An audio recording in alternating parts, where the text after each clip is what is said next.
Let's dive right into this explainer. Today, we're popping the hood to examine the mechanics behind one of the most unusual examples of political survival in global democracy today, the immense durability of Narendra Modi. Now, we aren't here to debate the actual politics. Instead, we're going to objectively deconstruct the machinery, the messaging, and the overarching strategy that has allowed one single leader to maintain such a prolonged iron grip on the political landscape. 25. Just think about that number for a second.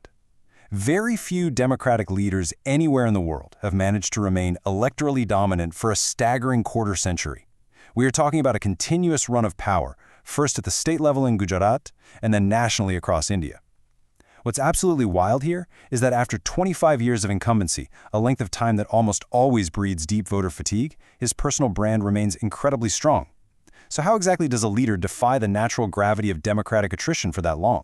To figure this out, we're going to break down our source material into 4 key pillars: cultivating the persona, welfare and identity, the electoral machine, and finally, adaptability. Let's start with Section 1, cultivating the persona. In a country historically used to the messy, slow compromises of coalition politics, a huge chunk of the electorate views him not just as a standard politician, but as a definitive force of action. Basically, the guy who just gets things done. And that perception right there, it is the absolute bedrock of voter trust. It tells the electorate that, above all else, there is a firm hand on the steering wheel. And this isn't by accident. He actively cultivates this authority by projecting very specific traits: absolute decisiveness, strict discipline, and fierce nationalism. He isn't trying to present himself as a soft consensus builder. He is creating an aura of a leader who is totally willing to take dramatic, even disruptive decisions. It's a highly calculated projection of strength designed for a population that's hungry for clear direction. This strongman persona is constantly reinforced by massive high-stakes events. Take the 2019 Balakut strikes, or that sudden 2016 demonetization move that basically wiped out 86% of the country's currency overnight. Whether you support these policies or absolutely hate them, you kind of have to admit they act as massive theatrical demonstrations of political will. They cement that image of total control. Then there's this brilliant bit of narrative discipline. He constantly leans on his own humble, self-made background, coming up with zero dynastic privilege, and contrasts that directly against his rivals, who get framed as out-of-touch, entitled elites. In a landscape dominated by entrenched political dynasties, framing it like this has proven incredibly powerful and resilient at the ballot box. All right, let's move to Section 2, welfare, identity, and aspirations. Here is where the soaring rhetoric actually hits the ground. The politics survive by aggressively blending these elements. The party essentially fuses RSS-linked Hindu nationalism with tangible, localized development. When you combine these, a massive cultural and political base is consolidated. They begin to see the leader less like an administrator managing a budget and way more like a civilizational figure guiding the nation's destiny. It's a remarkably potent cocktail. Political scientists actually use a specific term for this. It's called delivery-based legitimacy. It perfectly explains why poor voters, especially women, stay fiercely loyal. It's because the state has suddenly become a highly visible provider in their everyday lives. The government isn't just a distant, abstract entity anymore. It's the literal source of the subsidized gas cylinder in their kitchen or the concrete roof over their heads. So the real genius here is this dual approach. On one hand, you have the aggressive delivery of basic survival needs: LPG, toilets, housing, tap water. But at the exact same time, the messaging caters straight to modern middle-class aspirations. Think space missions, massive modern infrastructure, and digital governance. It literally feeds the dream of global recognition while making sure the basic bills are paid.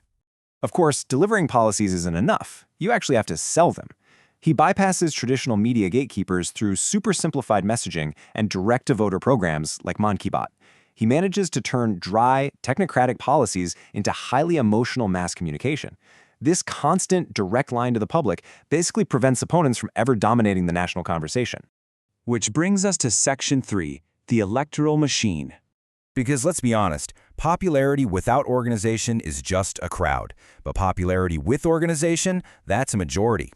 Under Modi and Amit Shah, the BJP is morphed into this extraordinarily centralized election machine. We're talking millions of registered party workers, precision booth-level mobilization, highly motivated ideological workers, unmatched fundraising, and cutting-edge data-driven campaigning.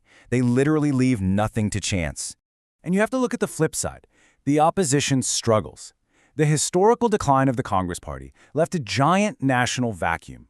So what you have left are reactive alliances and regional players who, frankly, just lack the unified pan-India coordination required to challenge a deeply entrenched incumbent. Now here's a totally underappreciated secret weapon of this machinery: tempo control.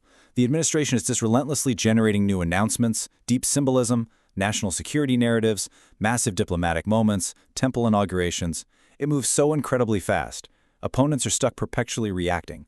Before they can even pin down one damaging narrative, the news cycle is completely hijacked by the next massive event. And that leads us perfectly into our final section: adaptability over invincibility. First, we really need to understand the armor he wears. For a massive chunk of voters, their loyalty is deeply emotional, not just based on policy agreement. So an attack on him isn't processed as a standard political critique. It's perceived as a direct attack on national pride itself, on Hindu assertion, and on India's global rise. Because of this emotional shield, conventional political attacks just bounce right off. But no one in a democracy is truly invincible. The Indian electorate is notoriously volatile.